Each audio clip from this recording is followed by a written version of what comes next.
तो बता दें कि पटना में मुख्यमंत्री नीतीश कुमार के बेटे निशांत कुमार पार्टी कार्यकर्ताओं से मिलने जेडीयू कार्यालय पहुंचे।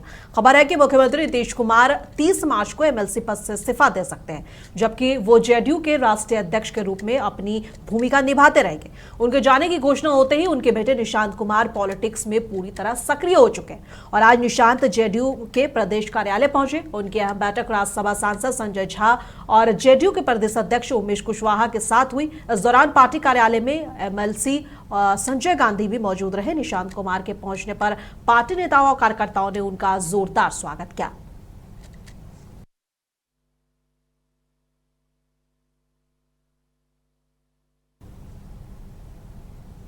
बीजेपी के राष्ट्रीय अध्यक्ष नितिन नवीन ने रामनवमी के अवसर पर पटना के महावीर मंदिर पहुंचकर पूजा अर्चना की और बजरंग बली का आशीर्वाद लिया। उन्होंने प्रदेशवासियों के सुख शांति की कामना की है।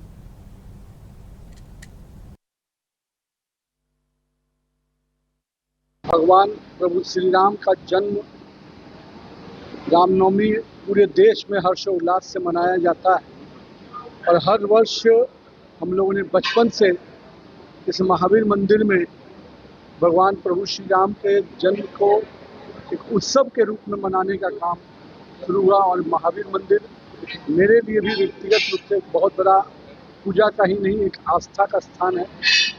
और आज के दिन हम अपने गुरु आचार्य श्री किशोर कुणाल जी को भी जरूर याद करेंगे, जिन्होंने इस मंदिर की स्थापना ही नहीं की, यहाँ पर पूरे पटना और पूरे बिहार में एक आस्था का केंद्र उन्होंने स्थापित किया। आज प्रभु श्री राम के श्री चरणों में उनका स्थान है और हम रामनवमी के इस उत्सव के दिन जहाँ भगवान प्रभु श्री राम का नमन कर रहे हैं, उनको प्रणाम कर रहे हैं, पूरे देशवासियों के लिए, पूरे बिहार वासियों के लिए बहुत बहुत बधाई भी देते हैं। और भगवान प्रभु श्री राम के जीवन, हम सब के जीवन के अंदर आदर्श जो उन्होंने स्थापित है, वो आदर्श। पटना अंचल अधिकारियों और राजस्व अधिकारियों की हड़ताल के बीच भी राज्य में राजस्व कार्यों की गति थमी नहीं है। उप मुख्यमंत्री और राजस्व एवं भूमि सुधार मंत्री विजय कुमार सिन्हा ने विभागीय कार्यालय में बताया कि सरकार जनहित के कार्यों को बाधित नहीं होने देगी और इसके लिए हर आवश्यक कदम उठाए जा रहे हैं। उन्होंने बताया कि सभी अंचल अधिकारियों को 25 मार्च की शाम 5 बजे तक कार्य पर लौटने के निर्देश दिया गया है, जिसके बाद अब तक 2 दर्जन से अधिक अधिकारियों के वापस लौटने की सूचना है। उन्होंने कहा है कि सभी अंचलों का प्रभार अधिकारियों के दे दिया गया है और अभी 273 अंचल अधिकारी कार्यरत हैं। सभी को अतिरिक्त प्रभाव देकर कार्य की व्यवस्था बनाई जा रही है और समय सीमा के भीतर लौटे सभी अधिकारियों को सदर अंचलों का प्रभार सौंपा जा रहा है। पटना जिला प्रशासन ने अंचलाधिकारी की हड़ताल कार्य वापसी को लेकर करके भी निर्देशित किया था। 25 मार्च 2026 की शाम 5 बजे तक हड़ताल समाप्त कर काम पर लौटने का अंतिम निर्देश विभाग ने जारी किया था। इस आदेश के आलोक में अब तक जो रिपोर्ट जिला से आई है, 2 दर्जन अंचलाधिकारी काम पर वापस लौट आए हैं। सेवा के प्रति उनके सम्मान को देखते हुए उन्हें जल्द ही पटना जिले के विभिन्न अंचलों का प्रभार सौंप दिया जाएगा। वैकल्पिक व्यवस्था आम जनता के कार्यों में बाधा न आए, इसे सुनिश्चित करने के लिए हाल के दिनों में सेवानिवृत्त हुए अंचलाधिकारियों को कॉन्ट्रैक्ट के आधार पर नियोजित किया जाएगा, जैसा सामान्य प्रशासन विभाग के परिपत्र के अनुसार पहले भी हुआ है। जो अंचलाधिकारी अभी भी हड़ताल पर हैं और जिन्होंने निर्धारित समय सीमा के भीतर योगदान नहीं दिया, उनके विरुद्ध नियमानुसार सख्त कानूनी एवं प्रशासनिक कार्रवाई प्रधान सचिव को निर्देशित किया गया है। प्रशासन का लक्ष्य जनहित के कार्यों को निर्बाध रूप से जारी रखना है। पूर्णिया के सांसद पप्पू यादव ने संसद में बिहार में बच्चियों की सुरक्षा को लेकर चिंता जताई है। उन्होंने कहा कि टगरुआ में छात्राओं के साथ हुए दुष्कर्म और हत्या जैसी घटनाएं बेहद दुखद है।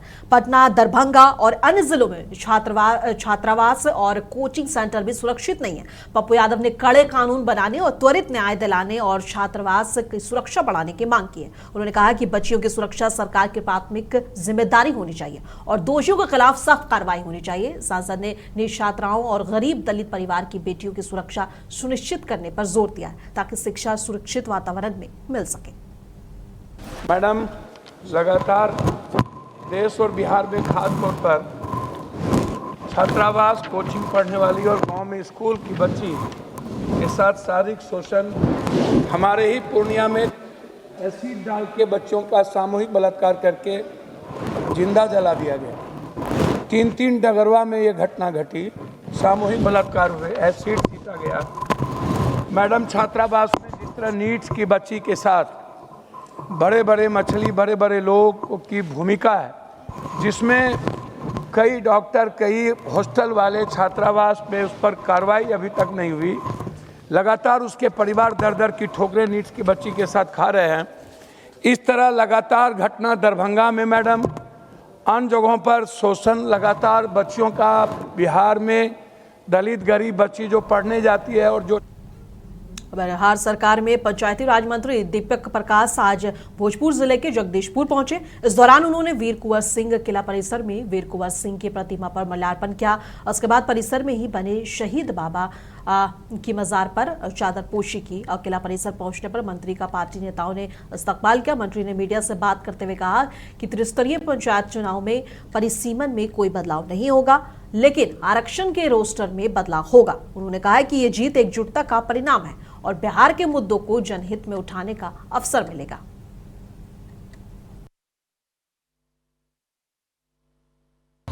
मेरा सौभाग्य है जगदीशपुर की धरती पे आने का अवसर मिला है। यहाँ आकर बाबू वीर कुंवर सिंह जी के बलिदान को याद कर रहे हैं। उन्होंने समाज के लिए, देश के लिए जो कुछ किया उसको याद कर रहे हैं और उससे प्रेरणा लेते हुए हम सबों को एक बेहतर बिहार बनाने के लिए, एक बेहतर देश बनाने के लिए अपना अपना कर्तव्य का निर्वहन करना चाहिए। जी, ये एनडीए की एकजुटता का परिणाम है। सभी सीटों पे लोग जीत कर गए हैं और जो भी नवनिर्वाचित सदस्य हैं, सभी लोगों से आशा और अपेक्षा रहेगी कि राज्यसभा में जाकर वो बिहार से जुड़े मुद्दों को तत्परता के साथ उठाएंगे और बिहार के विकास में अपना योगदान देंगे। पंचायती राज मंत्री दीपक प्रकाश ने आरा में प्रेस कॉन्फ्रेंस कर साफ किया है कि बिहार में पंचायत चुनाव तय समय पर ही होंगे और परिसीमन प्रक्रिया में कोई बदलाव नहीं किया जाएगा। उन्होंने बताया कि 2026 चुनाव के लिए नया आरक्षण रोस्टर लागू होगा, जिससे सभी वर्गों की उचित प्रतिनिधित्व मिल सके।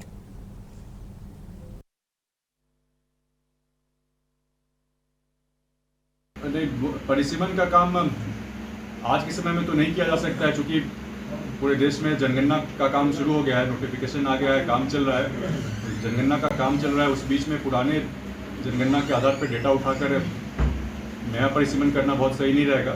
जनगणना का काम चल रहा है, पूरे देश में परिसीमन का काम होना है, लोकसभा के लिए होना है, विधानसभा के लिए होना है, और एक बार जब डेटा आ जाता है नया, उस डेटा के आधार पर फिर पंचायतों में भी परिसीमन के लिए विचार किया जाएगा।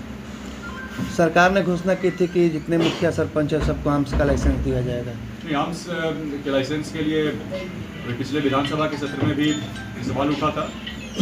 तमाम जिलों में जिला पदाधिकारियों को गृह मंत्रालय की ओर से सभी लोगों को निर्देशित किया गया है कि जो भी आवेदन लंबित पड़े हैं जनप्रतिनिधियों के, उन आवेदनों का 60 दिनों के भीतर निष्पादन करने के लिए। बिहार के मुख्यमंत्री नीतीश कुमार को राष्ट्रीय अध्यक्ष बनाए जाने पर पूर्व राज्यसभा सांसद डॉक्टर अहमद अशफाक करीम ने मीडिया से खिताब करते हुए कहा, नीतीश कुमार की राजनीति और प्रशासनिक कुशलता ने बिहार को नई दिशा दी है। 1994 में कटिहार मेडिकल कॉलेज में जनता दल और बाद में जनता दल यूनाइटेड की नींव रखी गई।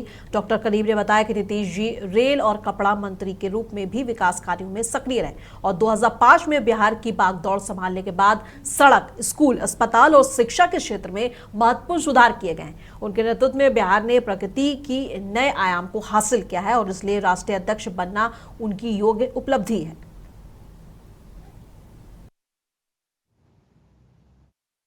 आपके सवाल पर मुझे वो दिन याद आता है जब 16 अप्रैल 1994 को कटिहार मेडिकल कॉलेज कैंपस में श्री नीतीश कुमार जी आए थे। जनाब यूनुस सलीम साहब जो यहाँ के एमपी थे, कटिहार के, वो थे। अब्दुल गफूर साहब भी मेंबर ऑफ पार्लियामेंट थे और बिरशर पटेल जी भी मेंबर ऑफ पार्लियामेंट थे और भी खिदवाई साहब गवर्नर थे, वो भी आए थे। सारे लोग आए थे। एक हमारे 100 बेडेड हॉस्पिटल का इनॉग्रेशन था, उसमें वो तशरीफ लाए थे वो लोग। और यही अनाउंस हुआ था, लोग नाला थे, जनता दल यानी लालू जी की पार्टी से लोग नाला थे, परेशान थे, कोई डेवलपमेंट नहीं हो रहा था। और इन लोगों का जो मशवरा था, पॉजिटिव मशवरा प्रदेश के लिए, उसको वो नकारात्मक रूप थी उस वक्त लालू जी की, जिसकी वजह कर यहीं से बिगुल फीका था, बिगुल फूका गया और फिर जनता जी बनी। कुछ दिनों के बाद वही समता बन गई और वही आज जनता दल यूनाइटेड है। तो इसकी शुरुआत यही हुई। नीतीश कुमार जी एक अच्छे इंसान हैं, वर्क ओरिएंटेड हैं, और सरकार द्वारा पेट्रोल पर उत्पाद शुल्क घटाकर 3 रुपए प्रति लीटर और डीजल पर 0 करने के फैसले पर जेडीयू प्रवक्ता राजीव रंजन ने कहा है कि तेल कंपनियों के नुकसान को कम करने के लिए विशेष रूप से रियायत दी गई है ताकि ये तय किया जा सके कि वे उपभोक्ताओं को अधिक कीमतें चुकाने के लिए मजबूर न करें। देखिए, ये फैसला कहीं न कहीं जो पश्चिम एशिया का संकट है, पेट्रोलियम पदार्थों की मूल्य वृद्धि का नुकसान जनता को नहीं झेलना पड़े, इसके लिए पेट्रोलियम कंपनियां जो कच्चे तेल और एलपीजी को लेकर के जो काम करती रही हैं, अब ये पेट्रोल और डीजल को लेकर जो अंतर्राष्ट्रीय बाजार में जो ब्रेंड के जो इंडेक्स के जो प्राइसेज हैं, उसके हिसाब से उन्हें ज्यादा भुगतान करके तेल लेना पड़ रहा है उनकी, और उसका सीधा नुकसान भारतीय उपभोक्ताओं को हो सकता है अगर वो मूल्य वृद्धि करते हैं।